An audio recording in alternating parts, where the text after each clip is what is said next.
കഴിഞ്ഞ 6 എപ്പിസോഡുകളായി നാം ന്യായവിധി എന്നുള്ള വിഷയത്തെ ആസ്പദമാക്കിയാണല്ലോ ചിന്തിച്ചുകൊണ്ടിരുന്നത്. കഴിഞ്ഞ 2 എപ്പിസോഡുകളിൽ നാം ചിന്തിച്ചത് ന്യായവിധി ദിവസത്തിൽ നാം എന്തിനെല്ലാം കണക്ക് ബോധിപ്പിക്കേണ്ടി വരും എന്നതിനെ ആസ്പദമാക്കിയായിരുന്നുവല്ലോ. ഇന്നത്തെ എപ്പിസോഡിൽ നമ്മൾ ചിന്തിക്കുവാൻ ആഗ്രഹിക്കുന്നു അതേ വിഷയം തന്നെയാണ്. ന്യായവിധി ദിവസത്തിൽ നാം എന്തിനെല്ലാം ദൈവസന്നിധിയിൽ കണക്ക് ബോധിപ്പിക്കേണ്ടി വരും. നാം കഴിഞ്ഞ 2 എപ്പിസോഡിൽ ചിന്തിച്ചു, എന്നാൽ മനുഷ്യർ പറയുന്ന ഏത് നിസ്സാര വാക്കിനും ന്യായവിധി ദിവസത്തിൽ കണക്ക് ബോധിപ്പിക്കേണ്ടി വരും. ഇന്നത്തെ ചിന്തയ്ക്ക് ആധാരമായി നമുക്കൊരു വാക്യം തിരുവചനത്തിൽ നിന്നും വായിക്കാം.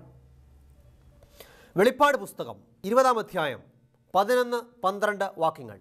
വെളിപ്പാട് പ്രവചനം 20-ാം അധ്യായം 11-12 വാക്യങ്ങൾ. അവിടെ ഇപ്രകാരം നാം വായിക്കുന്നു: ഞാൻ വലിയൊരു വെള്ള സിംഹാസനവും അതിലൊരുത്തൻ ഇരിക്കുന്നതും കണ്ടു. അവൻ്റെ സന്നിധിയിൽ നിന്ന് ആകാശവും ഭൂമിയും ഓടിപ്പോയി, അവയെ പിന്നെ കണ്ടില്ല. മരിച്ചവർ ആബാലവൃദ്ധം സിംഹാസനത്തിന് മുമ്പിൽ നിൽക്കുന്നതും കണ്ടു. പുസ്തകങ്ങൾ തുറന്നു, ജീവൻ്റെ പുസ്തകം എന്ന മറ്റൊരു പുസ്തകവും തുറന്നു. ഇനി വായിക്കുന്നത് ശ്രദ്ധിക്കണമേ. പുസ്തകങ്ങളിൽ എഴുതിയിരുന്നതിന് ഒത്തവണ്ണം മരിച്ചവർക്ക് അവരുടെ പ്രവർത്തികൾക്കൊത്ത ന്യായവിധിയുണ്ടായി. ദൈവത്തിൻ്റെ സ്തോത്രം.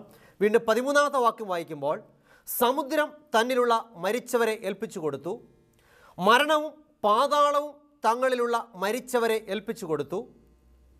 ഓരോരുത്തന് അവനവൻ്റെ പ്രവർത്തിക്കൊത്ത ന്യായവിധിയുണ്ടായി.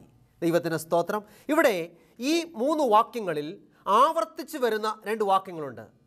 അതായത്, ഒന്ന്, പുസ്തകങ്ങളിൽ എഴുതിയിരുന്നതിന് ഒത്തവണ്ണം മരിച്ചവർക്ക് അവരുടെ പ്രവർത്തികൾക്കൊത്ത ന്യായവിധിയുണ്ടായി.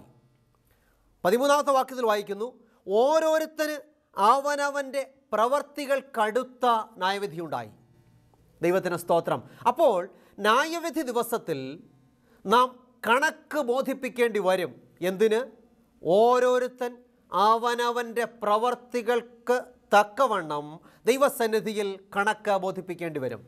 എന്നെ കേൾക്കുന്ന പ്രിയമുള്ളവരെ, ന്യായവിധി എന്നുള്ള ഈ വിഷയം നാം ചിന്തിക്കുമ്പോൾ നമ്മുടെ ജീവിതം എങ്ങനെ ഇരിക്കുന്നു എന്ന് ആത്മപരിശോധന നടത്തുവാനും നമ്മുടെ ജീവിതത്തിലെ പ്രവർത്തനങ്ങൾ എങ്ങനെ ഇരിക്കുന്നു എന്ന് ഈ ദിവസങ്ങളിൽ ഒന്ന് വിചിന്തനം ചെയ്യുവാനും ദൈവത്തിൻ്റെ പരിശുദ്ധാത്മാവ് നിങ്ങൾക്കെല്ലാവർക്കും സഹായിക്കട്ടെ എന്ന് ഈ പ്രഭാതത്തിൽ ഞാൻ പ്രാർത്ഥിക്കുകയാണ്. വീണ്ടും ദൈവത്തിൻ്റെ വചനം പഠിക്കുവാൻ, ദൈവത്തിൻ്റെ വചനം ശ്രദ്ധിക്കുവാൻ നിങ്ങൾ കാണിച്ചിരിക്കുന്ന നല്ല മനസ്സിനായി ഞാൻ ദൈവത്തിന് നന്ദിയോടെ സ്തോത്രം ചെയ്യുന്നു.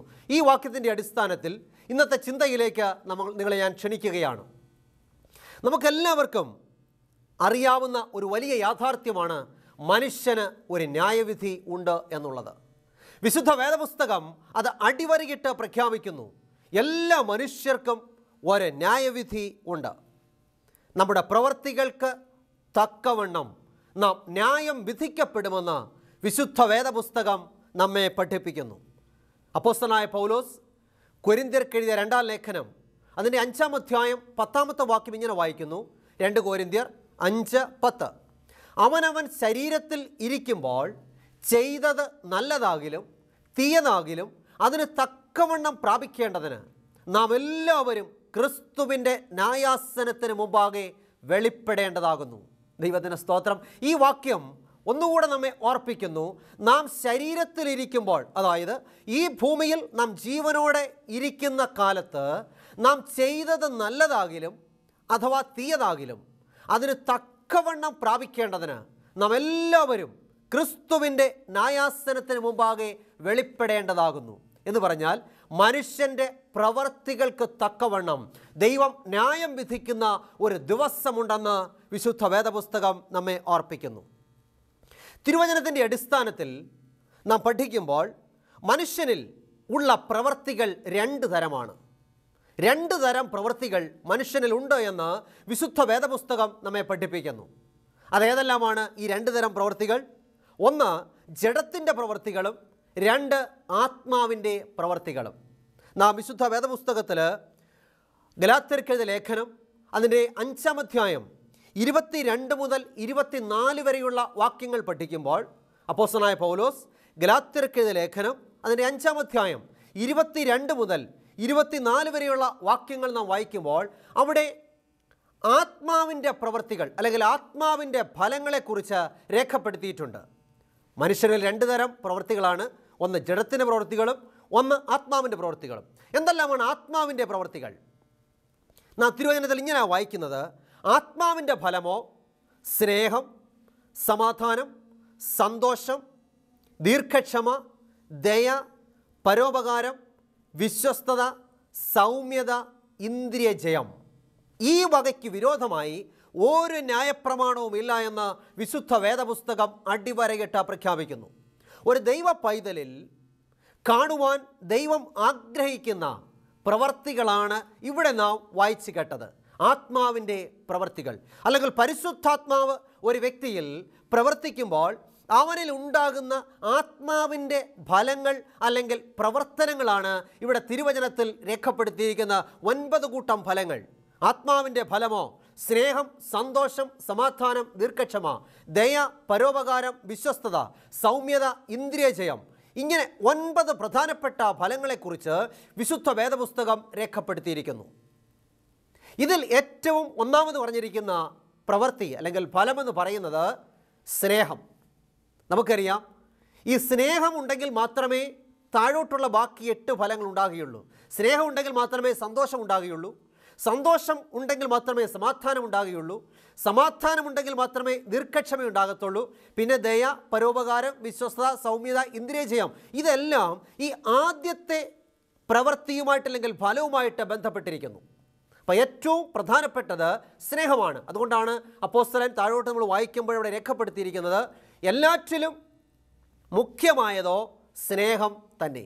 ദൈവത്തിന് സ്തോത്രം. അപ്പോൾ തിരുവചനം നാം പഠിക്കുമ്പോൾ സ്നേഹത്തെക്കുറിച്ച് ചിന്തിക്കുമ്പോൾ സ്നേഹം 2 തരം സ്നേഹമാണ് വിശുദ്ധ വേദപുസ്തകം നമ്മെ പഠിപ്പിക്കുന്നത്. 2 തരം സ്നേഹങ്ങൾ ഏതെല്ലാമാണ്? ഒന്ന് മനുഷ്യന് ദൈവത്തോടുണ്ടായിരിക്കേണ്ട സ്നേഹം. 2 മനുഷ്യന് മനുഷ്യനോട് ഉണ്ടായിരിക്കേണ്ട സ്നേഹം.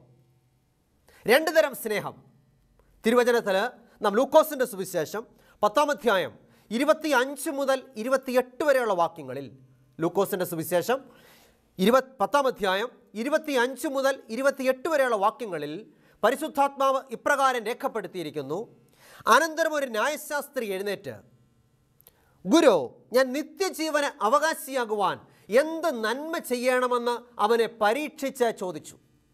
യേശു അവനോട്, ന്യായപ്രമാണത്തിൽ എന്തെഴുതിയിരിക്കുന്നു? നീ എങ്ങനെ വായിക്കുന്നു എന്ന് ചോദിച്ചതിന് അവൻ, നിന്റെ ദൈവമായ കർത്താവിനെ പൂർണ്ണ ഹൃദയത്തോടും പൂർണ്ണ ആത്മാവോടും പൂർണ്ണ ശക്തിയോടും പൂർണ്ണ മനസ്സോടും കൂടെ സ്നേഹിക്കണം എന്നും കൂട്ടുകാരനെ നിന്നെപ്പോലെ തന്നെ സ്നേഹിക്കണം എന്നും തന്നെ എന്നുത്തരം പറഞ്ഞു. യേശു അവനോട്, നീ പറഞ്ഞ ഉത്തരം ശരി, അങ്ങനെ ചെയ്താൽ നീ ജീവിക്കും. ഇവിടെ 2 തരം സ്നേഹത്തെക്കുറിച്ചാണ് ഈ വാക്യം നമ്മെ പഠിപ്പിക്കുന്നത്. ഒന്ന് മനുഷ്യന് ദൈവത്തോടുണ്ടായിരിക്കേണ്ട സ്നേഹം. 2 മനുഷ്യന് മനുഷ്യനോടുണ്ടായിരിക്കേണ്ട സ്നേഹം. എങ്ങനെയാണ് മനുഷ്യന് ദൈവത്തെ സ്നേഹിക്കുവാൻ കഴിയുക? വിശുദ്ധ വേദപുസ്തകം അതിനെക്കുറിച്ച് വളരെ വിശദമായിട്ട് പ്രതിപാദിക്കുന്നത് ഇപ്രകാരമാണ്: മനുഷ്യന് ദൈവത്തെ എങ്ങനെ സ്നേഹിക്കുവാൻ കഴിയും? പലപ്പോഴും മനുഷ്യർ പറയാറുണ്ട്, ഞങ്ങൾ ദൈവത്തെ സ്നേഹിക്കുന്നവരാണ്, ഞങ്ങൾ ദൈവത്തിൻ്റെ വചനം അനുസരിക്കുന്നവരാണ്, ഞങ്ങൾ ദൈവിക മാർഗത്തിൽ നടക്കുന്നവരാണ്, ഞങ്ങൾ ദൈവത്തിൻ്റെ വലിയ കൂട്ടായ്മയിൽ വസിക്കുന്നവരാണ്, ദൈവവചനം പ്രസംഗിക്കുന്നവരാണ് എന്നൊക്കെ മനുഷ്യൻ അവകാശപ്പെടാറുണ്ട്. ദൈവത്തെ സ്നേഹിക്കുന്നവരാണെന്ന് പറയുകയും ചെയ്യുന്നു. എങ്ങനെയാണ് നാം ദൈവത്തെ സ്നേഹിക്കുന്നത്? തിരുവചനം പറയുന്നു, യോഹന്നാന്റെ സുവിശേഷം 14-ാം അധ്യായം 15-16 വാക്യങ്ങൾ: നിങ്ങൾ എന്നെ സ്നേഹിക്കുന്നു എങ്കിൽ എൻ്റെ കൽപ്പനകളെ പ്രമാണിക്കും. എന്നാൽ ഞാൻ പിതാവിനോട് ചോദിക്കും, അവൻ സത്യത്തിൻ്റെ ആത്മാവെന്ന മറ്റൊരു കാര്യസ്ഥനെ എന്നേക്കും നിങ്ങളോട് കൂടെ ഇരിക്കേണ്ടതിന് നിങ്ങൾക്ക് അയച്ചു തരും. അപ്പോൾ ദൈവത്തെ സ്നേഹിക്കേണ്ട വിധത്തെക്കുറിച്ച് ഈ വാക്യം വളരെ വ്യക്തമായിട്ട് പ്രസ്താവിക്കുന്നത് ഇങ്ങനെയാണ്: നിങ്ങൾ എന്നെ സ്നേഹിക്കുന്നു എങ്കിൽ എൻ്റെ കൽപ്പനകളെ പ്രമാണിക്കും. ദൈവത്തിന് സ്തോത്രം. നാം ദൈവത്തെ സ്നേഹിക്കേണ്ട വിധത്തെ പറ്റിയാണ് ദൈവവചനം ഇവിടെ വ്യക്തമാക്കുന്നത്. പലപ്പോഴും വാഗൊണ്ട് നമുക്ക് പറയാൻ സാധിക്കും, ഞാൻ ദൈവത്തെ സ്നേഹിക്കുന്നു, ഞാൻ ദൈവത്തെ സ്നേഹിക്കുന്നു എന്ന്. എന്നാൽ വാഗൊണ്ട് പറഞ്ഞാൽ മാത്രം പോരാ, നമ്മുടെ പ്രവൃത്തിയിൽ അതുണ്ടായിരിക്കണം. എങ്ങനെയാണ് പ്രവൃത്തിയിൽ നാം ദൈവത്തെ സ്നേഹിക്കുന്നത്? നാം ദൈവത്തിൻ്റെ കൽപ്പന അനുസരിക്കുന്നതിലൂടെ. നമുക്കറിയാം, ദൈവം തൻ്റെ സ്വന്തം വിരലുകൾ കൊണ്ട് എഴുതി തന്ന ദൈവത്തിൻ്റെ നിത്യ നിയമമായ 10 കൽപ്പനയിലെ 1 മുതൽ 4 വരെയുള്ള കൽപ്പനകൾ മനുഷ്യന് ദൈവത്തോടുണ്ടായിരിക്കേണ്ട സ്നേഹത്തെപ്പറ്റിയും 5 മുതൽ 10 വരെയുള്ള കൽപ്പനകൾ മനുഷ്യനോടുണ്ടായിരിക്കേണ്ട സ്നേഹത്തെയും പറ്റിയാണ് വിവരിക്കുന്നത്. 1 മുതൽ 4 വരെയുള്ള കൽപ്പനകൾ പൂർണ്ണമായിട്ട് നാം അനുസരിക്കുമ്പോൾ ഒരു വ്യക്തിക്ക് അവകാശപ്പെടാൻ സാധിക്കും, ഞാൻ ദൈവത്തെ സ്നേഹിക്കുന്നു എന്ന്. ദൈവത്തിൻ്റെ സ്തോത്രം. എന്നാൽ ഈ കൽപ്പനകളെ നാം അനുസരിക്കാതിരിക്കുമ്പോൾ നമ്മുടെ ജീവിതത്തിൽ നാം ദൈവസ്നേഹം പ്രവൃത്തിയിൽ വരുത്തുന്നവരല്ല. വചനം നമ്മെ ഓർപ്പിക്കുന്നു, ഓരോരുത്തന് അവനവൻ്റെ പ്രവർത്തികൾക്കൊത്ത ന്യായവിധി ഉണ്ടാകും. അപ്പോൾ നമ്മുടെ പ്രവൃത്തി എങ്ങനെയുള്ളതാണ്? ആത്മാവിൻ്റെ പ്രവൃത്തി നമ്മളിലുണ്ടോ? വീണ്ടും നാം 5 മുതൽ 10 വരെയുള്ള കൽപ്പനകളെക്കുറിച്ച് പഠിക്കുമ്പോൾ അത് മനുഷ്യനോടുണ്ടായിരിക്കേണ്ട സ്നേഹത്തെ പറ്റിയാണ് വിവരിക്കുന്നത്. നാം 1 യോഹന്നാൻ്റെ ലേഖനം അതിൻ്റെ 4-ാം അധ്യായം 20-ാമത്തെ വാക്യം വായിക്കുമ്പോൾ 1 യോഹന്നാൻ 4:20, ഞാൻ ദൈവത്തെ സ്നേഹിക്കുന്നു എന്ന് പറയുകയും തൻ്റെ സഹോദരനെ പകയ്ക്കുകയും ചെയ്യുന്നവൻ കള്ളനാകുന്നു. താൻ കണ്ടിട്ടുള്ള സഹോദരനെ സ്നേഹിക്കാത്തവന് കണ്ടിട്ടില്ലാത്ത ദൈവത്തെ സ്നേഹിപ്പാൻ കഴിയുന്നതല്ല. ദൈവത്തെ സ്നേഹിക്കുന്നവൻ സഹോദരനെയും സ്നേഹിക്കണം എന്നീ കൽപ്പന നമുക്ക് അവങ്കൽ നിന്ന് ലഭിച്ചിരിക്കുന്നു. ദൈവത്തിന് സ്തോത്രം. അപ്പോൾ ഇവിടെ 5 മുതൽ 10 വരെയുള്ള കൽപ്പനകൾ സഹോദരനെ സ്നേഹിക്കേണ്ട വിധത്തെക്കുറിച്ചാണ് പറയുന്നത്. അപ്പോൾ ദൈവത്തെ സ്നേഹിക്കുന്നു എന്ന് അവകാശപ്പെടുന്നൊരു വ്യക്തി സഹോദരനെയും സ്നേഹിക്കേണ്ടതാകുന്നു. സഹോദരനോടുള്ള നമ്മുടെ ബന്ധം എങ്ങനെയിരിക്കുന്നു? സഹോദരൻ അങ്ങോട്ട് കയറാതെ വണ്ണം ഇടയ്ക്കൂടെ ഒരു മതിൽ കെട്ടി നമ്മൾ വേലി തിരിച്ച് ഇന്ന് സഹോദര സ്നേഹത്തിൽ നിന്നും അന്യം നിന്ന് ജീവിക്കുന്ന വ്യക്തിയാണെങ്കിൽ ഇന്ന് പകൽക്കാലം പറയട്ടെ, ഓരോരുത്തന് അവനവൻ്റെ പ്രവർത്തികൾക്കൊത്ത ന്യായവിധി വരുന്ന ഒരു ദിവസമുണ്ടെന്ന് ദൈവത്തിൻ്റെ പരിശുദ്ധാത്മാവ് ഇന്ന് പകൽക്കാലം നമ്മെ ഓർപ്പിക്കുകയാണ്. ഏത് പ്രവൃത്തിയാണ് നമ്മളുള്ളത്? ആത്മാവിൻ്റെ പ്രവൃത്തി നമ്മളുണ്ടോ? സ്നേഹവും സന്തോഷവും സമാധാനവും ദീർഘക്ഷമയും ദയയും പരോപകാരവും വിശ്വസ്തതയും സൗമ്യതയും ഇന്ദ്രിയജയവുമാകുന്ന ആത്മാവിൻ്റെ പ്രവൃത്തികൾ നമ്മളിലുണ്ടോ എന്ന് ഈ പ്രഭാതത്തിൽ നമുക്കൊന്ന് ആത്മപരിശോധന നടത്താം. വീണ്ടും നാം ഗലാത്യ ലേഖനം പഠിക്കുമ്പോൾ മനുഷ്യനിൽ ഉള്ള 2-ാമത്തെ തരം പ്രവൃത്തി എന്ന് പറയുന്നത് ജഡത്തിൻ്റെ പ്രവൃത്തികളാണ്. ജഡത്തിൻ്റെ പ്രവൃത്തികളെക്കുറിച്ച് രേഖപ്പെടുത്തിയിരിക്കുന്നത് ഗലാത്യ ലേഖനം 5-ാം അധ്യായം 19 മുതൽ 21 വരെയുള്ള ഭാഗങ്ങളിലാണ്. ഗലാത്യർ 5-ാം അധ്യായം 19 മുതൽ 21 വരെയുള്ള വാക്യങ്ങൾ. അവിടെ എന്താ രേഖപ്പെടുത്തിയിരിക്കുന്നത്? ജഡത്തിൻ്റെ പ്രവൃത്തികളോ ദുർനടപ്പ്, അശുദ്ധി, ദുഷ്കാമം, വിഗ്രഹാരാധന, ആഭിചാരം, പക, പിണക്കം, ക്രോധം, ശാഠ്യം, ദ്വന്ദ്വപക്ഷം, ഭിന്നത, അസൂയ, മദ്യപാനം, വെറിക്കൂത്ത്, ഇങ്ങനെ 15 കൂട്ടം കാര്യങ്ങളെക്കുറിച്ചാണ് അവിടെ ജഡത്തിൻ്റെ പ്രവൃത്തികളുടെ ലിസ്റ്റിൽ ദൈവത്തിൻ്റെ വചനത്തിൽ രേഖപ്പെടുത്തിയിരിക്കുന്നത്. അപ്പോൾ ജഡത്തിൻ്റെ പ്രവൃത്തികൾ ദുർനടപ്പ്, അശുദ്ധി, ദുഷ്കാമം, വിഗ്രഹാരാധന, ആഭിചാരം, പക, പിണക്കം, ജാരശങ്ക, ക്രോധം, ശാഠ്യം, ദ്വന്ദ്വപക്ഷം, ഭിന്നത, അസൂയ, മദ്യപാനം, വരക്കൂത്ത്. ഈ വക പ്രവർത്തിക്കുന്നവർ, തിരുവചനം ഇങ്ങനെ പറഞ്ഞിരിക്കുന്നത്, ഈ വക പ്രവർത്തിക്കുന്നവർ ദൈവരാജ്യം അവകാശമാക്കുകയില്ല എന്ന് മുമ്പേ പറഞ്ഞതുപോലെ പിന്നെയും നിങ്ങളോട് മുൻകൂട്ടി പറയുന്നു. അപ്പം നാം ആദ്യം വായിച്ച വാക്യത്തിലേക്ക് വരാം. ഓരോരുത്തന് അവനവൻ്റെ പ്രവർത്തികൾക്കടുത്ത ന്യായവിധി ഉണ്ടായി. ഇവിടെ വലിയൊരു വെള്ള സിംഹാസനത്തെ യോഹന്നാൻ തൻ്റെ ദർശനത്തിൽ കാണുന്നു. അവിടെ പുസ്തകങ്ങൾ തുറക്കുന്ന രംഗത്തെക്കുറിച്ച് യോഹന്നാൻ കാണുന്നു. പുസ്തകങ്ങളിൽ എഴുതിയിരുന്നതിന് ഒത്തവണ്ണം ഓരോരുത്തർക്ക് ന്യായവിധി ഉണ്ടാകുന്നു. എന്തിൻ്റെ അടിസ്ഥാനത്തിൽ? ഓരോരുത്തന് അവനവൻ്റെ പ്രവർത്തികൾക്കടുത്ത ന്യായവിധി. ദൈവത്തിന് സ്തോത്രം. നമ്മുടെ പ്രവൃത്തി എങ്ങനെയുള്ളതാണ്? ആത്മാവിൻ്റെ പ്രവൃത്തിയാണോ നമ്മിലുള്ളത്, അതോ ജഡത്തിൻ്റെ പ്രവൃത്തികളാണോ? ഇന്ന് പകൽക്കാലം നമ്മെ തന്നെ ദൈവത്തിൻ്റെ സന്നിധിയിൽ നമുക്ക് ആത്മപരിശോധന നടത്തുവാൻ ഇടയായിത്തീരട്ടെ. വെളിപ്പാട് പ്രവചനത്തിൽ വീണ്ടും നാം ഇങ്ങനെ വായിക്കുന്നുണ്ട്. വെളിപ്പാട് പുസ്തകം 22-ാം അധ്യായം അതിൻ്റെ 12-ാമത്തെ വാക്യം. വെളിപ്പാട് 22:12, ഇതാ ഞാൻ വേഗം വരുന്നു, ഓരോരുത്തന് അവനവൻ്റെ പ്രവർത്തികൾക്ക് തക്കവണ്ണം കൊടുപ്പാൻ പ്രതിഫലം എൻ്റെ പക്കൽ ഉണ്ട്. ദൈവത്തിന് സ്തോത്രം. തിരുവചനം ഉടനീളം പരിശോധിക്കുമ്പോൾ ന്യായവിധി ദിവസത്തിൽ മനുഷ്യന് അവനവൻ്റെ പ്രവർത്തികൾക്ക് തക്ക തക്കവണ്ണമുള്ള ന്യായവിധി ഉണ്ടാകുന്നു എന്ന് തിരുവചനം നമ്മെ പഠിപ്പിക്കുന്നു. അപ്പോൾ നമുക്ക് പ്രതിഫലം കർത്താവ് തരുന്നത് പ്രവർത്തികളുടെ അടിസ്ഥാനത്തിലാണെന്ന് തിരുവചനം നമ്മെ ഓർപ്പിക്കുന്നു. പലപ്പോഴും ഈ പ്രവർത്തികൾ എന്ന് കേൾക്കുമ്പോൾ ആളുകൾ ചിന്തിക്കുന്നൊരു കാര്യമുണ്ട്.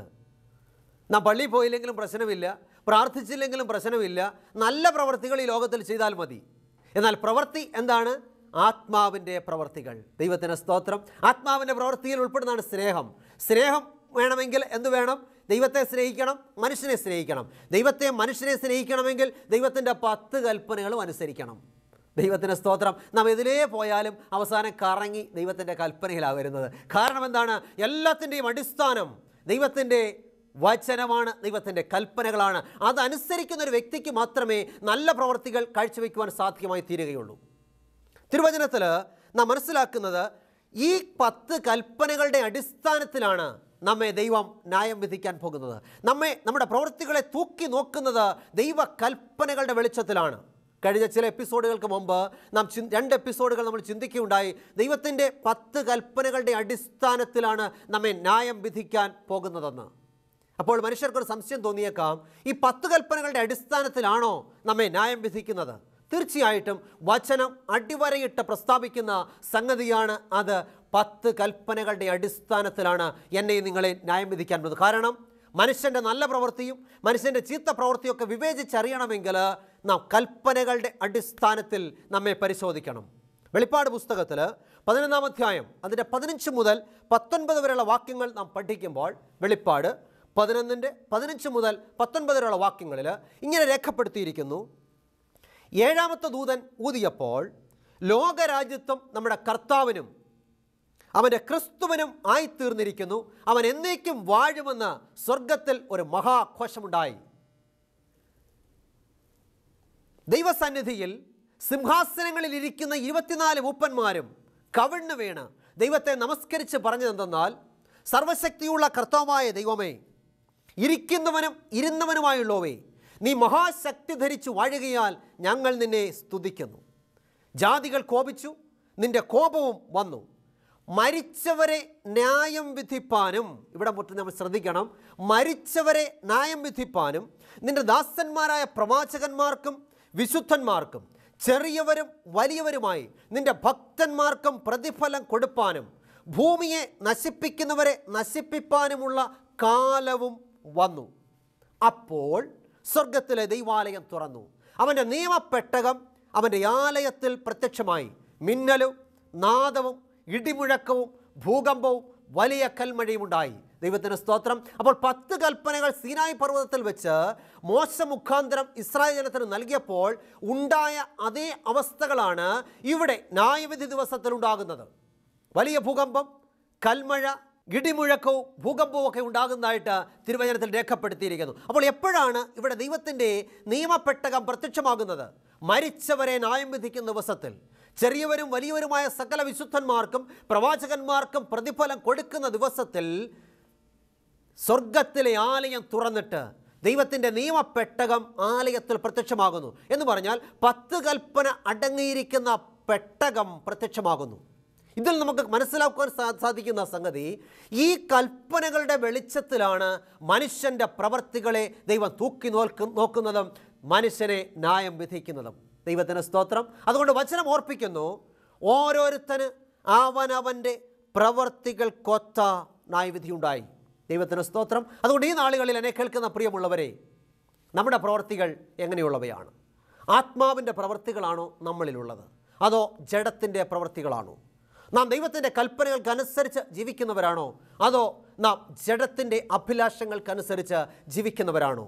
വചനം നമ്മെ ഓർപ്പിക്കുകയാണ്, നമ്മുടെ പ്രവർത്തികൾക്കൊത്ത ന്യായവിധി നമുക്കുണ്ടാകും.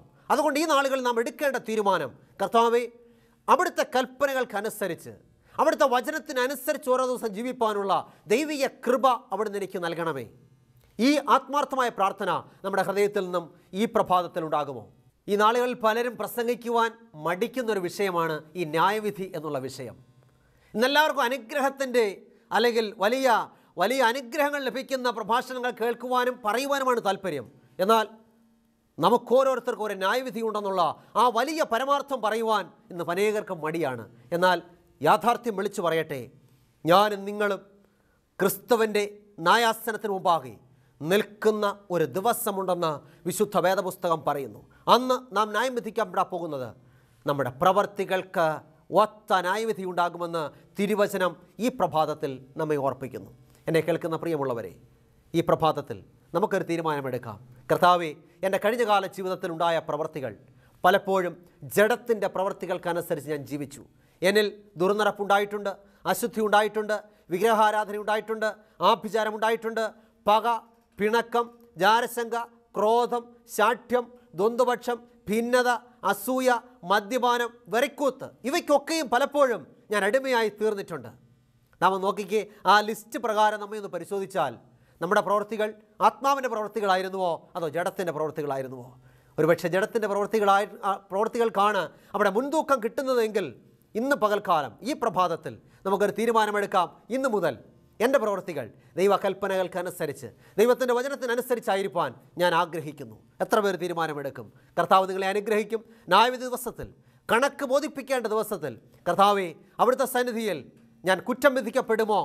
ഞാൻ നീതിയുള്ളവനായിട്ട് നിൽപ്പാൻ സാധിക്കുമോ? നമ്മളെ തന്നെ ആത്മപരിശോധന നടത്താം.